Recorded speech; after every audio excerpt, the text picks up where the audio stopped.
It is now commonplace for most private schools to employ a teacher without giving him employment letter.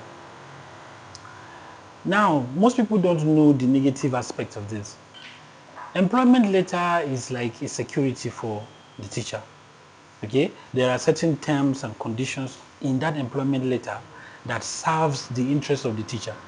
So, an employer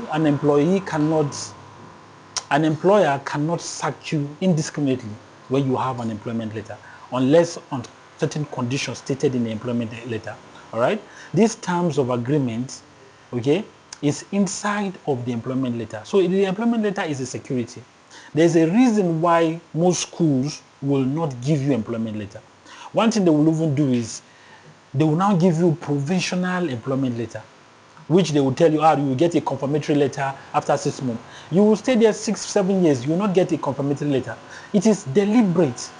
Okay, these schools do not have the interest of the teacher at heart, because they would like a situation where they can sack you at any time, but they will tell you, give me 1 month notice before you quit, so that I will give you some kind of incentive, or so that it will prepare us to employ another person. No, if they want to sack you, they will sack you without notice.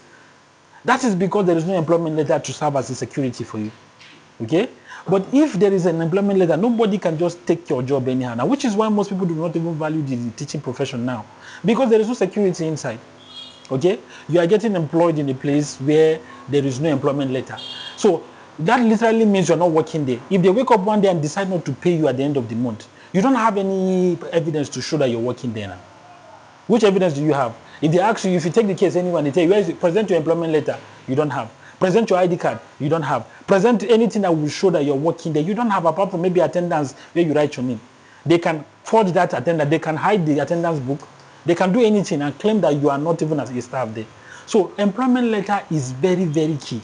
If you are going into the teaching profession and you get a job in the school and they just tell you, okay, come and resume.